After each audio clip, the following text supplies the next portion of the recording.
truck to the front of that car that was coming, how wide that gap was. I couldn't calculate what the width was. Like, how much room is there going to be? And I thought, okay, I'm going to bank this car in there. I'm going to crush it 4 inches, maybe 5, because the tires aren't going to, crush in. You know what I mean? Just the bolt, the bow of the door, and maybe 4 inches. And I might move it over an inch or two, with the violent hit, because it's a 35-foot camper horse trailer, with a dually. So when it started, my front bumper was at his back bumper.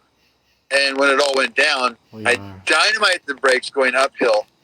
So, a G35 stops fairly fast. And the door was even with the fenders when it all went down. I mean, it was just that short. I mean, there was no room, no space, no time. It was out of everything, except for tactics, doing what I did. What's that? Yeah, no, sorry. Did it have a fifth wheel, like a gooseneck trailer? Yeah, it was a 35-foot gooseneck trailer, camper in the front, horse trailer in the back, with the big, long rodeo ones. Oh, okay. Yeah, big trailer on a crew cab dually, Ford. And so there's more stability with the fifth wheel too. If it was like a tag along, like a bumper pull, that hit would have been a little, that they could have felt that. The middle of the truck doesn't move as easy as the back of the truck. Yeah. Right. So, and then just before I cranked the wheel, I took my foot off the brake, because the tire will stay glued to the road. As you try and turn, it'll stay there. It won't want to turn. So right at the last second, I took my foot off the brake just as I cranked the wheel, so it would actually turn instead of trying to dive down and hold the road. Because it's kind of, you've cranked the wheel, it's already going to skid a little bit, because you crank it so hard. But if you're dynamiting the brakes, it's going to want to hold right there, and it's not going to want to go over.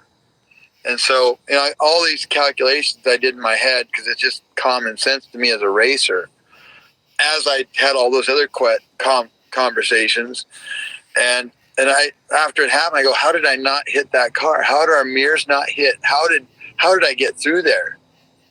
Because I saw the gap, the distance between his tire and the white line. I saw everything while I was having this conversation with my mom, and that conversation was, holy shit, there's a car coming the wrong way on the freeway. And I didn't see it till the guy cranked out of the way. My foot was on the brake. I dynamited the brake. There was no gap. There was no wasted time, because I'm a racer, and I was expecting. I was just too close to that guy. I was like, dude, get up there and get out of the way, So my foot was on the brake. There was pressure on it. There was pressure on the brake. I was ready to dynamite him anyway. So it was nothing to just hammer him down. And then I had to take off and crank the wheel, and then I just went right left. I just went right left. And I went around that car. That fast. It was all that fast. And so, I love that story. I'm not a racer, but I drive a 5-speed, and in my mind, for years, I drive like I pretend like I'm a rally racer. Yeah. I rip through like the back roads and everything just to make commuting more fun. So I understand about like how, the subtleties of like taking a foot off the brake at a moment and turning does make a difference. Like there's a lot more there than...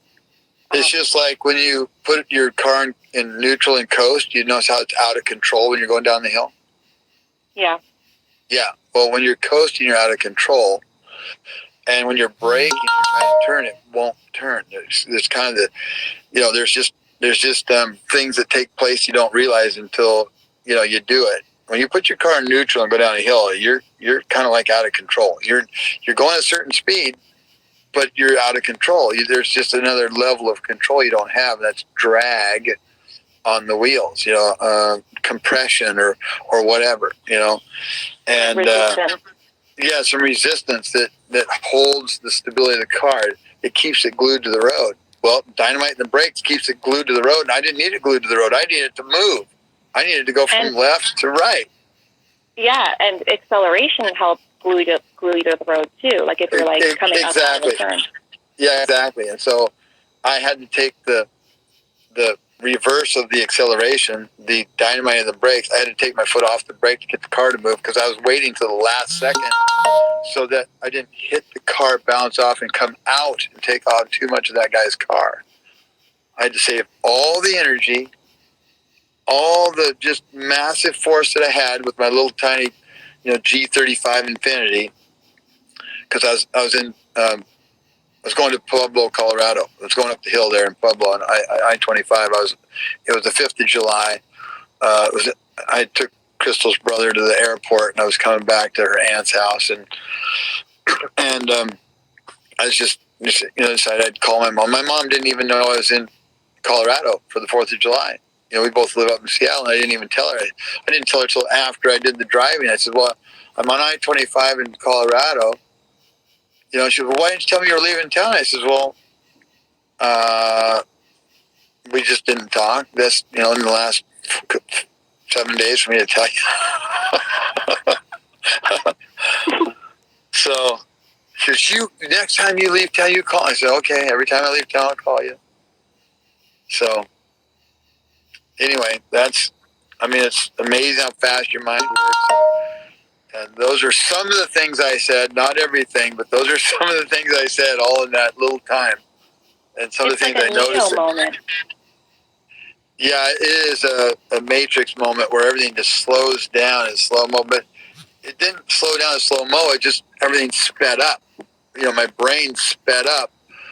But if you slow it down to fit everything in the way we think now, it's like everything just was slow motion, but it didn't go slow motion. It all went fast, and I'm used to fast. I'm a racer. I didn't panic. I knew everything I was doing, and everything I did was calculated, and I didn't do anything wrong. Everything I did was right, and then it was all those things that I said, and then some that we didn't talk about. I saw the chrome around the windshield. I saw the silhouette of the guy. I saw the blue sky between the tires as he came over, because he was coming over the hill. That's why the first car didn't see him, and he cranked it out of the way. I saw the chrome bumper and the valance underneath. And like I said, the blue sky between the two dark tires. I only saw 2 tires, not 4. I couldn't see the driver. I just had this black silhouette. Then I went over and saw the gap between the tires and the white line. I said, dude, and there's a whole shoulder over there. I go, dude, I already showed you which way I'm going. You need to go that way. There's plenty of room over there. I said, I can't go that way. If I go that way and you go that way, I'm dead. And that's just not going to happen. All these conversations I had and all this stuff I know is all in that little statement. And then I already knew what I was going to do. I'm going to bank this car so hard into that horse. I'm going to move that thing over. And then the driver of the truck didn't get over because after I did the left right, I slowed down more and got, and I could see behind the horse trailer there was a guy putting gas in his truck on the side of the road, an F-100 pickup truck. So the guy in the horse trailer, he couldn't move over. He couldn't help me out. He couldn't do anything for me because there was that guy. I never saw that guy out the front, but in front of the truck, I didn't see him. I saw him out the back after it was over. I thought, oh, that's why the guy didn't get over. Because I was saying, dude, why don't you get over and give me some room, And it didn't happen. And now I know why, because there was a guy standing on the side of the road pouring gas in his F-100 pickup truck. All that detail. And you didn't panic. And I think that's really important for people to know. These things can happen when you don't panic. Can't. Either you have it or you don't. People are going to panic because it's not something you can train for. You either have it or you don't. But I suppose, if you do race a lot, you do something in timing and, I grew up with it. My parents owned a motorcycle. I raced snowmobiles when I was 5 years old. The first time I raced, it was 5 on a snowmobile. And I've been on real horsepower since I was 3, so it's kind of the same.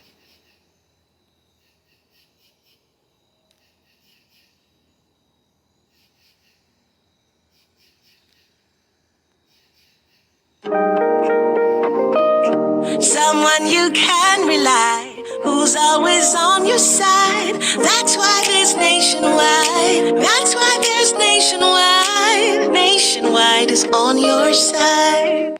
Sure, Senator Hawley. Thank you, Mr. Chairman. Ms. Monaco, I want to come back to this extraordinary letter memorandum that the Attorney General of the United States issued yesterday. Practically every day brings new reports about this administration weaponizing the federal bureaucracy to go after political opponents. Frankly, I don't think we've ever seen anything like it in American history. I mean, for those of us who missed the McCarthy era, I guess this president is intent on bringing it to us, but with new force and new power and new urgency, unlike anything we've ever seen. Are you aware of any time in American history when an attorney general has directed the FBI to begin to intervene in school board meetings, local school board meetings? I'm not aware, and I'm not aware that is not going on. Let me be very, Really, very this clear. isn't about local school board meetings? That's not the subject of the memorandum? I thought that was in the memorandum. The memorandum is quite clear. It's one page, and it asks the U.S. attorney community and the FBI special agents in charge to convene state and local law enforcement partners to ensure that there's an open line of communication to address threats, to address violence, and that's the appropriate role of the Department of Justice to make sure that we are addressing criminal conduct and violence. At local school board meetings, let me just ask you this. Is parents waiting sometimes for hours to speak at a local school board meeting to express concerns about critical race theory or the masking of their students, particularly young children? Is that in and of itself, is that harassment and intimidation? Is waiting to express one's view at a school board meeting harassment and intimidation? As the Attorney General's memorandum made quite clear, spirited debate is welcome, is a hallmark of this country. It's something we all should engage in. And No, I don't think so, Ms. Monaco. With all due respect, it didn't make it quite clear. It doesn't define those terms, nor does it define harassment or intimidation. It talks about violence. I think we can agree that violence shouldn't be condoned or looked aside from in any way, swept under the rug at all. But harassment and intimidation, what did those terms mean in the context of a local school board meeting? I mean, this seems to, in the First Amendment context, we talk about the chill to speech. If this isn't a deliberate attempt to chill parents from showing up at school board meetings for their elected school boards, I don't know what is. I mean, I'm not aware of anything like this in American history. We're talking about the FBI.